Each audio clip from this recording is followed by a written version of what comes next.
Bien, chers frères, rebonjour à tous. Peut-être commencer en vous redisant ma joie, mon privilège d'être parmi vous tous aujourd'hui. Remercier encore ceux qui ont travaillé à rendre ces conférences possibles, en particulier ceux qui ont œuvré à la logistique, à la préparation de la nourriture. Remercier aussi votre pasteur, Dominique Rousseau, pour avoir rendu tout cela possible et pour son service. Alors je vais essayer de rester dynamique là cet après-midi. L'horloge indique 2h moins 10, mais mon corps indique 8h du soir, puisqu'en France il est 8h du soir, donc bon, on va tâcher de rester dynamique. Alors chers frères, mon intervention cet après-midi se nomme une défense du texte reçu. Ce matin, j'ai porté une critique de la critique textuelle moderne, et il pourrait sembler qu'on reste un petit peu sans espoir. Si la critique textuelle ne peut pas nous redonner, comme elle le reconnaît elle-même, le texte autographe original du Nouveau Testament, eh bien, il semble que tout soit perdu. Le scepticisme règne. Eh bien, mes frères, je voudrais cet après-midi vous rappeler que ce n'est pas le cas. Ce n'est pas la fin des haricots, ce n'est pas le désespoir, même si la critique textuelle ne peut pas nous redonner le texte du Nouveau Testament, parce que ce texte-là, Dieu l'a préservé pour nous, et sans l'aide de la critique textuelle moderne, dans le texte reçu de la Réformation. C'est là ce que nous croyons. Le texte pur, authentique et préservé du Nouveau Testament se trouve dans le texte reçu. Alors, je vous donne et je vous présente cet après-midi 4 arguments en faveur du texte reçu.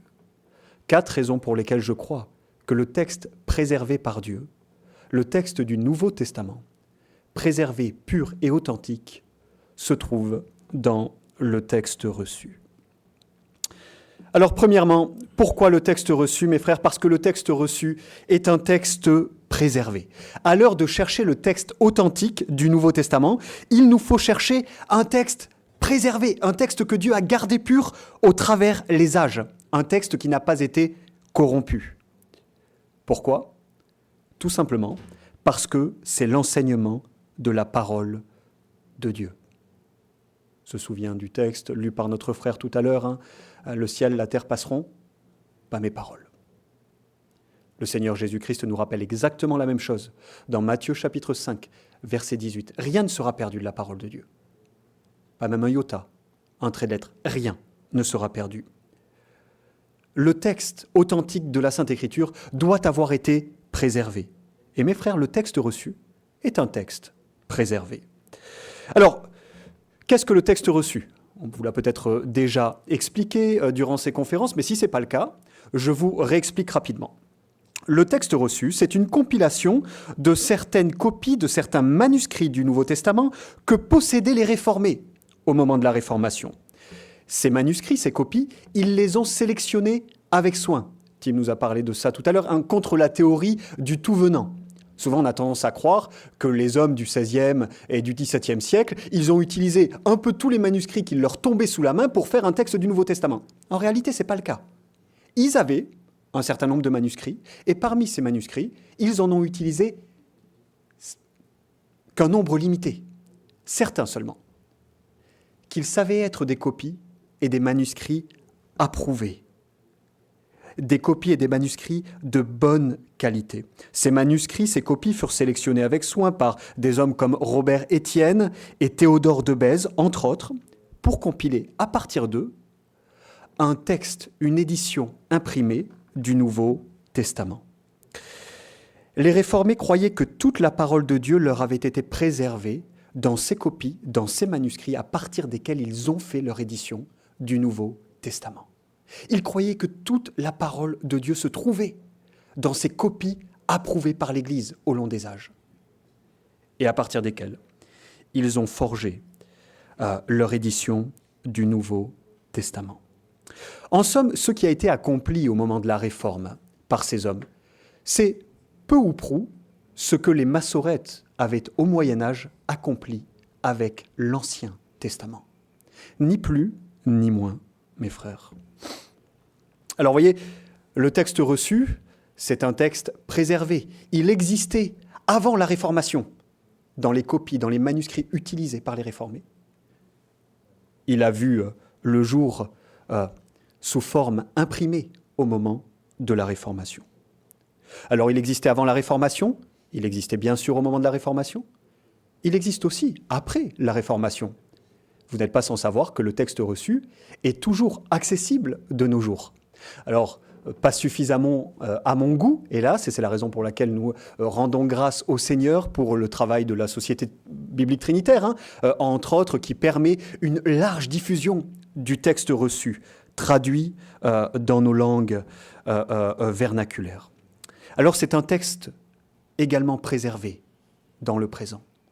Et Dieu voulant, nous le croyons, nous en sommes persuadés, c'est un texte qui sera préservé dans le futur également. Nous avons là, avec le texte reçu, un texte préservé. Et un texte préservé, mes frères, il est nécessaire à toute notre vie chrétienne. Nous avons besoin d'un texte de l'Écriture préservé pour lire l'Écriture, que ce soit dans le culte privé, dans les cultes familiaux, dans le culte public, pour l'enseigner, pour y placer notre foi, pour mémoriser l'Écriture. Comment voulez-vous mémoriser l'Écriture avec un texte du Nouveau Testament qui change sans cesse? Comment peut-on faire cela? Pour préserver l'unité et la paix dans le culte de l'Église, nous avons besoin d'un texte stable, fixe et préservé. Un texte qui ne change pas au long des âges. Sans un texte préservé, c'est la vie de l'Église et du croyant qui est en péril. Et je n'exagère pas. Que disent les critiques textuelles d'un texte préservé? Alors je ne veux pas donner l'impression qu'on s'acharne sur cet homme, ce n'est pas le cas. On le cite parce qu'il est un représentant, un fervent défenseur de la critique textuelle parmi les évangéliques. Daniel Wallace. Je l'ai déjà cité ce matin, c'est lui qui nous disait « Nous n'avons pas dans nos textes actuels les mots mêmes des auteurs du Nouveau Testament, et si on les avait, on serait incapable de savoir qu'on les a. » Tim a cité d'autres textes provenant de Daniel Wallace. Que pense Daniel Wallace de la doctrine de la préservation de l'Écriture? Ouvrez les guillemets, je cite. « Je n'adhère pas à la doctrine de la préservation. Cette doctrine, formulée pour la première fois dans la Confession de Westminster en 1646, repose sur un fondement biblique médiocre. Je ne pense pas que cette doctrine soit défendable, que ce soit d'un point de vue exégétique ou empirique. Je n'adhère pas à la doctrine de la préservation du texte biblique. Avons-nous besoin de plus ? Nous lamentons le fait que Daniel Wallace n'adhère pas à la doctrine de la préservation de l'Écriture. Notre Seigneur Jésus-Christ y adhérait. Les réformés y adhéraient. Nous devons y adhérer. Parce que sans ça, mes frères, il n'y a pas d'espoir. Tout ce qui nous reste, c'est le scepticisme de la critique textuelle et de son texte critique. Nous devons croire cela. Dieu a veillé sur sa parole. Il l'a gardée. Il l'a préservée. Pas un seul trait de lettre ne s'est perdu de sa parole. Alors, la première raison pour laquelle nous croyons que le texte reçu est le texte authentique du Nouveau Testament, c'est parce que le texte reçu est un texte préservé et que le Seigneur Jésus-Christ a promis que le texte du Nouveau Testament serait préservé. Les autres textes, les textes critiques, ne sont pas des textes préservés. Et ceux qui travaillent sur ces textes, qui les éditent, qui les font, vous disent ne pas croire en la doctrine de la préservation. Première raison donc, un texte préservé. Deuxième raison que je vous présente cet après-midi, un texte reçu. Alors là, vous me direz peut-être, oui, la belle affaire, on avait compris que le texte était reçu puisqu'il s'appelle le texte reçu. C'est de là qu'il prend son nom. Certes, je vous l'accorde, et laissez-moi passer un peu de temps sur ce point pour vous expliquer en quoi est-ce que c'est significatif que ce texte soit un texte reçu. Lors de la publication de l'édition de 1633, une des éditions des frères Elzévir, la préface d'un homme très érudit de l'époque, Heinsius, mentionnait la chose suivante. Donc, c'est la préface du texte commun des Réformés, faite par Heinsius. Et il nous dit la chose suivante. Vous avez donc le texte reçu par tous, dans lequel nous ne donnons rien d'altéré ou de corrompu. Souvenez-vous juste un instant de ce que disaient les critiques textuels, on l'a vu ça ce matin, de leur texte grec du Nouveau Testament. C'est une tentative pour s'approcher des mots des auteurs. C'est une approximation. Qu'est-ce que nous dit Heinsius du texte reçu, du texte commun à tous les réformés? Vous avez donc le texte reçu par tous, dans lequel nous ne donnons rien d'altéré ou de corrompu. La déclaration d'Heinsius, elle est intéressante. Premièrement, parce qu'il s'exprime au nom de tous. Il ne dit pas, moi, Heinsius, je crois que ce texte est le texte préservé, et le texte pur. Non, nous croyons cela. C'est le texte que tous nous recevons. Nous tous, les réformés. C'est notre texte, c'est le texte commun. Premièrement, il s'exprime donc au nom de tous. Deuxièmement, il nous rappelle qu'il considère, que tous les réformés à son époque considèrent ce texte comme pur. Nous ne donnons rien, c'est-à-dire nous ne trouvons rien d'altéré ou de corrompu en lui. Et finalement, la réception unanime de ce texte. C'est notre texte, le texte reçu par tous. Pas par les églises réformées de France, pas par les églises réformées au Royaume-Uni, pas par les églises réformées de Genève ou d'Allemagne, par tous. Tous reconnaissaient ce texte comme le texte pur du Nouveau Testament, un texte reçu par toute l'Église. Mais mes frères, nous ne disons rien d'autre que ce que disait Heinsius.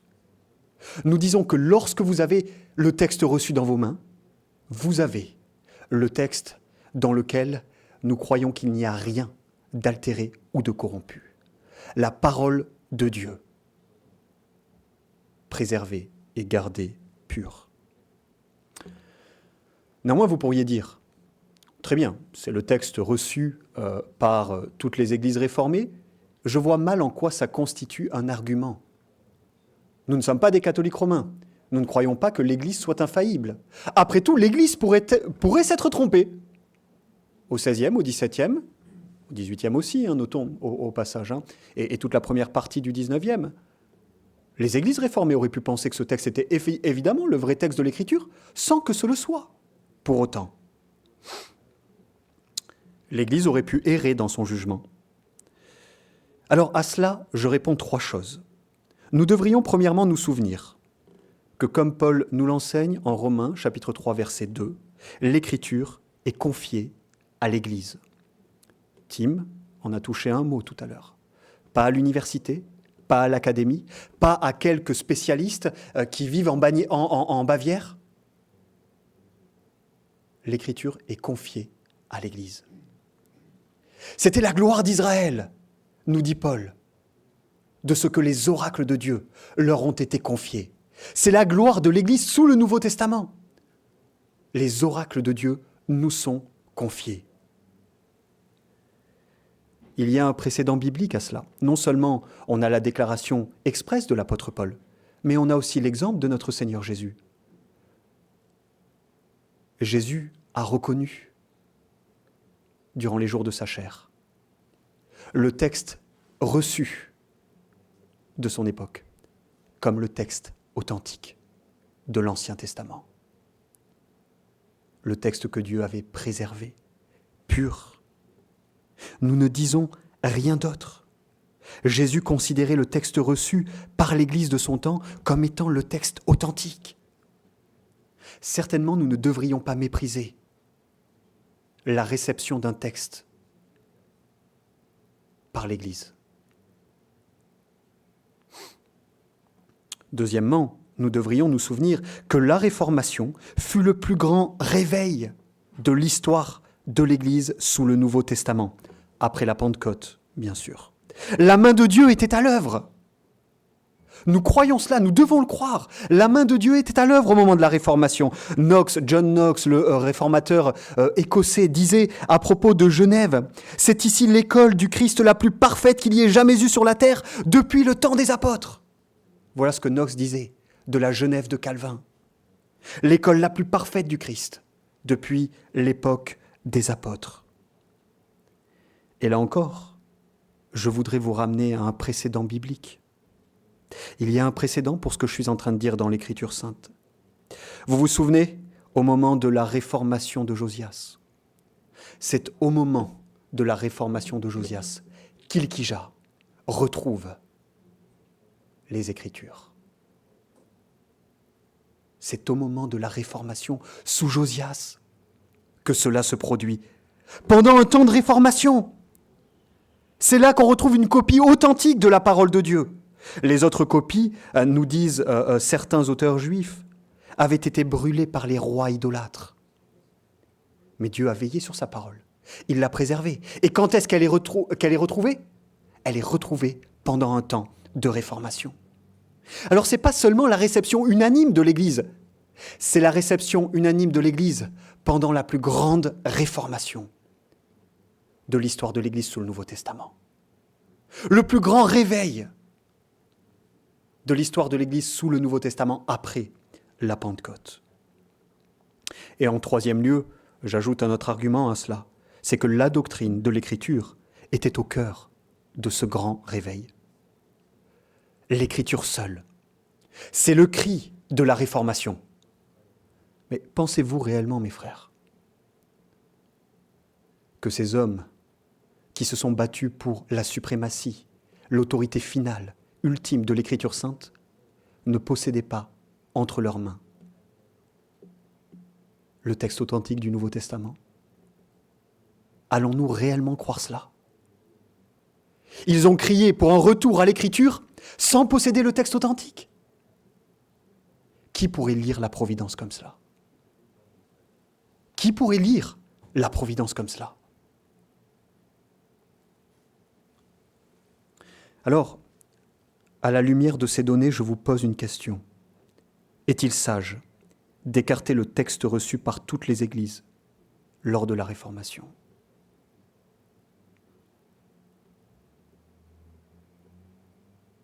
Est-il sage de faire cela?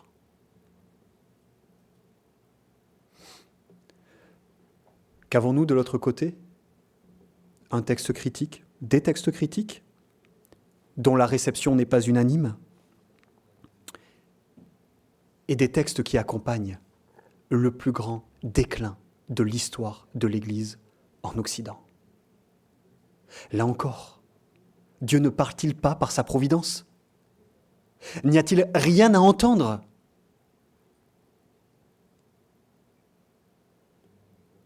Depuis qu'on a des textes critiques, l'Église n'a cessé de fondre comme neige au soleil dans toutes nos nations. Je ne crois pas qu'il s'agisse d'un simple accident, d'un hasard malencontreux. Je crois qu'il y a un rapport de cause à effet.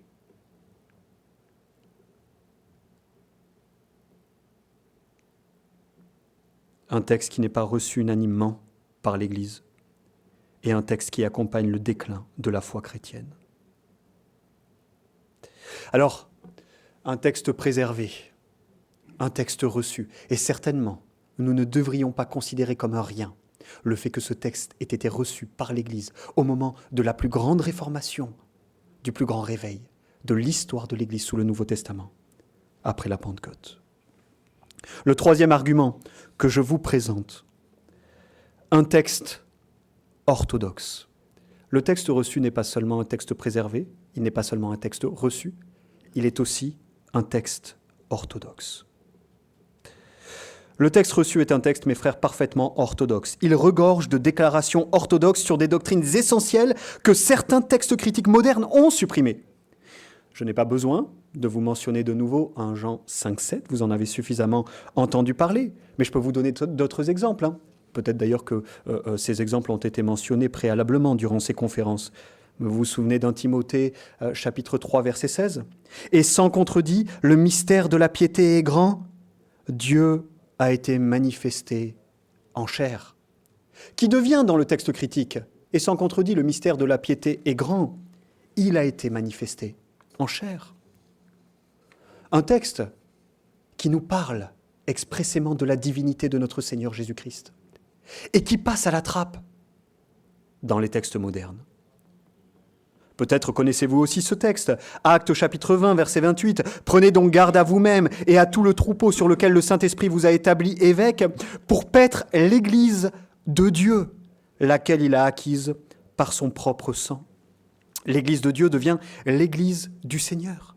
Là encore, on a une déclaration on ne peut plus claire de la divinité et de l'incarnation de notre Seigneur Jésus-Christ, comme aussi une déclaration de ce qu'on appelle la communication des idiomes en théologie. Je ne vous ennuie pas avec la doctrine de la communication des idiomes cet après-midi, mais vous pourrez interroger votre ministre si vous avez des questions. Il se fera un plaisir de vous expliquer de quoi il s'agit. Peut-être connaissez-vous aussi ce texte, Jean chapitre 3, verset 13. « Car personne n'est monté au ciel, sinon celui qui est descendu du ciel, à savoir le Fils de l'homme qui est au ciel. » Une mention de l'omniprésence de Jésus-Christ. Quoi qu'il est sur la terre, il est aussi au ciel. Mais cette mention du Christ étant aussi au ciel pendant qu'il est sur la terre disparaît dans le texte critique. Là encore, on perd de nouveau un texte qui nous parle de la divinité de Jésus-Christ par son omniprésence et son immensité. Du mystère qui était caché de tout temps en Dieu, lequel a créé toutes choses par Jésus-Christ. Éphésiens chapitre 3, verset 9. La mention du Christ créateur, là encore perdue dans le texte critique. Encore d'autres textes, non pas trait qu'à la divinité de Jésus-Christ. Voici donc ce que je dis, c'est quant à l'alliance qui a été auparavant confirmée par Dieu en Christ, la loi qui est venue 430 ans après ne peut point l'annuler pour abolir la promesse.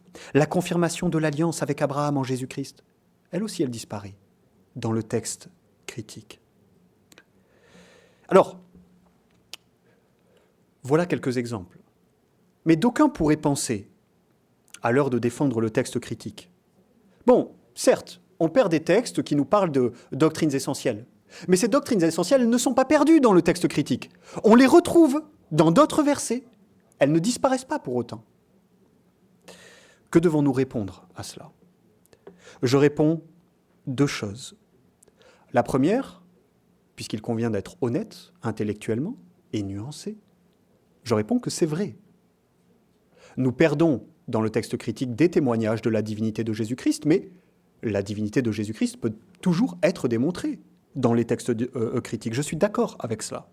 Il existe d'autres textes permettant de défendre ces doctrines et qui ne sont pas affectés par la critique textuelle moderne. En tout cas, pas encore. Et c'est là une considération de poids. Vu comment en quelques décennies, ces textes ont fondu comme neige au soleil, mais qu'en sera-t-il dans 50 et dans 100 ans ? Peut-être que la donne aura complètement changé. Le texte critique est en mutation constante, on en a parlé ce matin. Alors peut-être que dans 50 ans ou 100 ans, s'il y a encore un texte critique, toutes les preuves de la divinité de notre Seigneur Jésus-Christ auront effectivement disparu.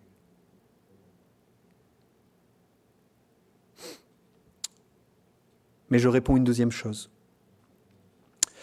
Je réponds en second lieu que j'affirme qu'il est tout, et je voudrais insister là-dessus, mes frères, c'est important, c'est la partie importante de ma réponse. Il est tout sauf anodin de voir des textes orthodoxes être retirés de nos nouveaux testaments. C'est tout sauf quelque chose de normal. C'est tout sauf quelque chose de pas grave ou d'anodin. c'est tout le contraire. Des témoignages aussi clairs de ces vérités. C'est très problématique de les voir disparaître. Vous savez pourquoi ? Parce que cela signifie que le texte du Nouveau Testament a été corrompu, mais qu'il a été corrompu par des orthodoxes.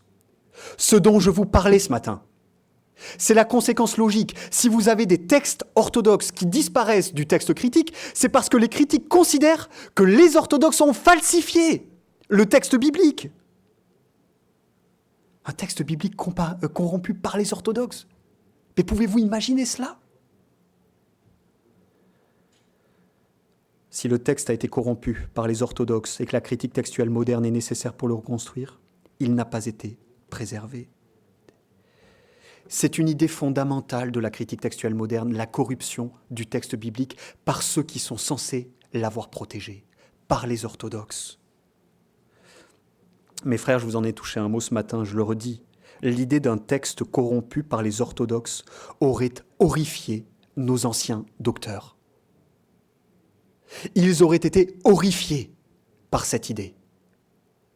On fait difficilement plus impie que cette idée. Turretin affirme que la corruption est le propre des hérétiques.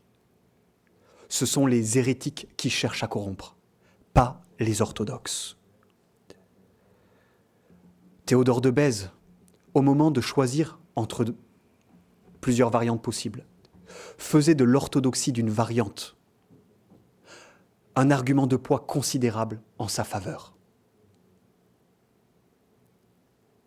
Théodore de Bèze ne pensait pas que les orthodoxes avaient corrompu le texte.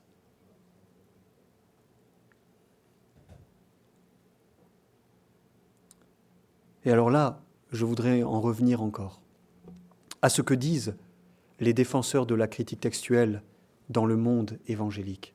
On pourrait s'attendre à ce qu'ils sortent le bouclier, à ce qu'ils mettent le holà, lorsqu'on affirme que des orthodoxes ont corrompu le texte biblique. Ce qu'on est en train de dire, c'est que leur propre père dans la foi à ces gens-là ont corrompu le texte biblique. Ils devraient lutter contre cette idée, partir sabre au clair, se battre contre cela. Voici ce que nous dit Tommy Wasserman, lui aussi figure importante de la critique textuelle évangélique. L'idée que des altérations doctrinales ont affecté le texte du Nouveau Testament a été proposée pour la première fois par Johann Jakob Wettstein, qui a formulé le canon critique suivant, c'est-à-dire la règle de critique textuelle suivante. De deux lectures différentes, celle qui semble la plus orthodoxe ne doit pas être immédiatement préférée. Dans mes propres recherches, dit-il, j'ai rencontré des lectures particulières dans la transmission textuelle du Nouveau Testament grec, dont certaines reflètent très probablement la théologie, non pas des auteurs du Nouveau Testament, mais des scribes qui ont modifié le texte. Le fait que des scribes aient modifié le texte du Nouveau Testament pour des raisons dogmatiques semble être accepté par la plupart des chercheurs aujourd'hui. Toutefois, les avis divergent considérablement quant à la mesure dans laquelle ce phénomène a affecté la transmission textuelle. De nombreux chercheurs, dont je fais partie, considèrent que ce phénomène est relativement limité. Alors je vais vous faire un résumé de ce que nous dit ce monsieur. Au moment de savoir si le texte du Nouveau Testament a été corrompu par des orthodoxes, il nous dit oui, c'est admis par tout le monde aujourd'hui, y compris lui-même. Seulement, dit-il, c'est limité. La bonne affaire. Oui, les orthodoxes ont corrompu le texte, mais un peu. Ils ne l'ont pas fait beaucoup.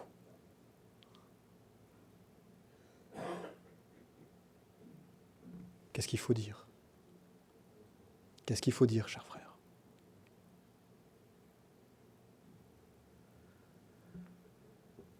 Ajoutons à cela qu'il semble aussi que le texte moderne contienne quelques versets qui posent des difficultés considérables. Selon ce qui est écrit dans Ésaïe le prophète, « Voici, j'envoie devant toi mon messager qui préparera ton chemin » Marc chapitre 1, verset 2.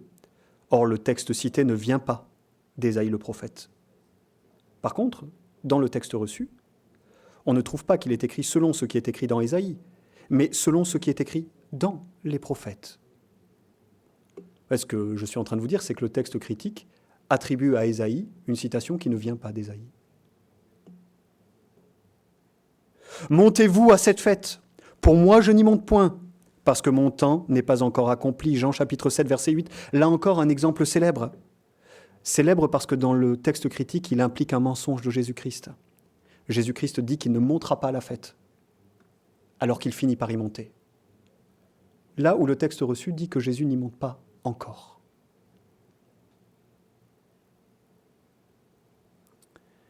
Alors c'est pas seulement qu'on nous enlève des textes orthodoxes, ce qui devrait nous horrifier, mais c'est qu'en plus on se retrouve avec des versets qui semblent impliquer des erreurs, lesquelles sont difficiles à défendre. Un texte préservé, un texte reçu, un texte orthodoxe, et pour finir, un texte confessionnel. Vous en avez déjà entendu parler.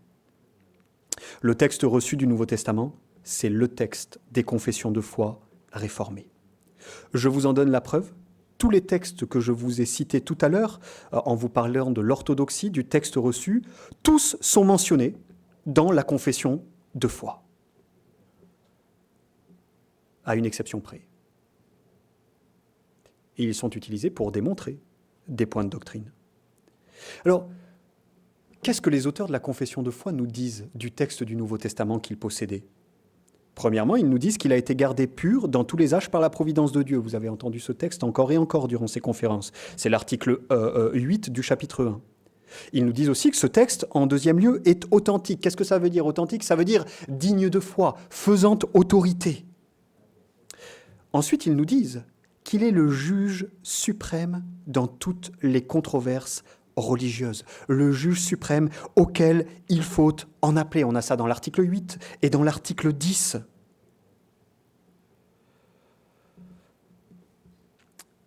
Turretin nous rappelle que sans une édition grecque et hébraïque préservée de l'Écriture, l'Église reste sans juge dans les controverses. Et ça, c'est un problème. Ça, c'est un problème. Et quel est le texte, évidemment, que les auteurs ont utilisé dans leur controverse de foi ? C'est le texte reçu. C'est à partir de ce texte qu'ils ont démontré les articles de leur confession de foi. C'était ce texte, le juge des controverses pour eux. Ce texte-là, auquel ils en ont appelé. Et finalement, ils nous disent que ce texte doit être, là c'est toujours l'article 8, que ce texte doit être traduit pour que les croyants puissent lire et que la parole de Dieu habite pleinement chez tous, afin que Dieu soit adoré droitement et que par cela même, nous possédions l'espérance. Voilà ce que les auteurs nous disent de leur Nouveau Testament, de leur texte reçu.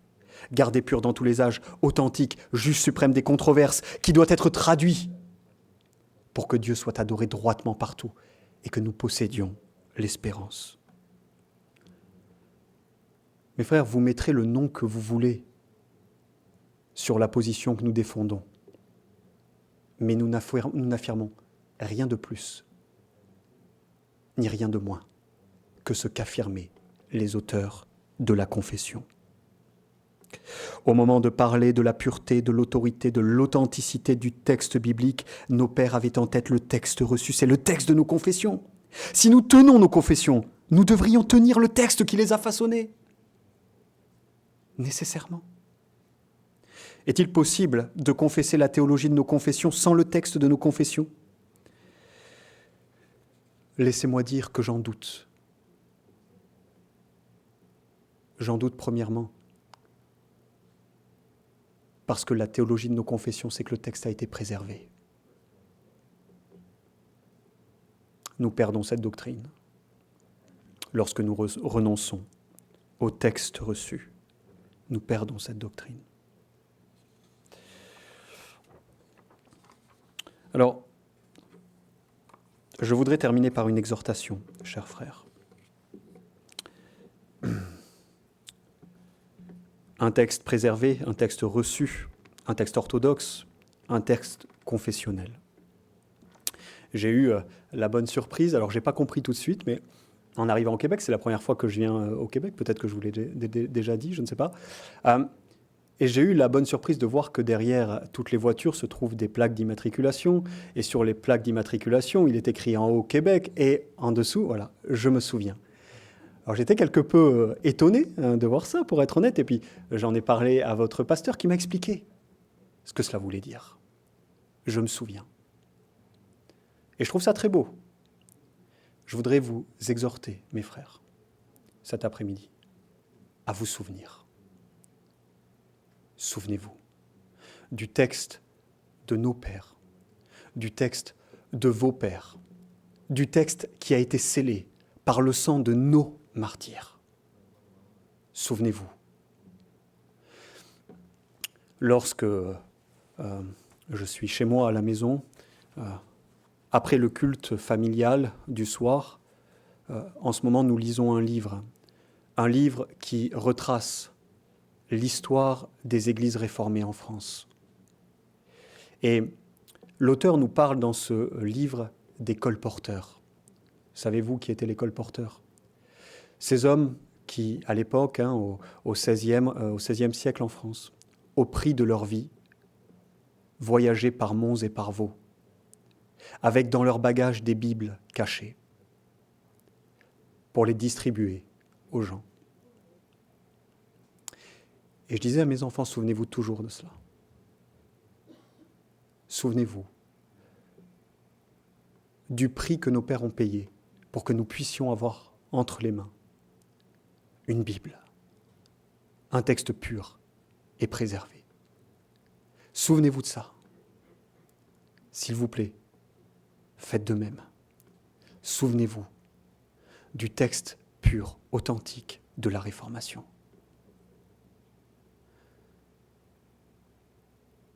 Ce texte qui a fait tant de merveilles,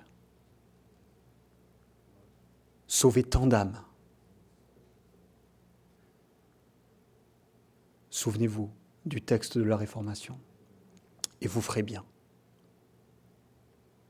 Ne vous laissez pas intimider, assimiler par les idées rationalistes, par une science faussement ainsi nommée qu'est la critique textuelle.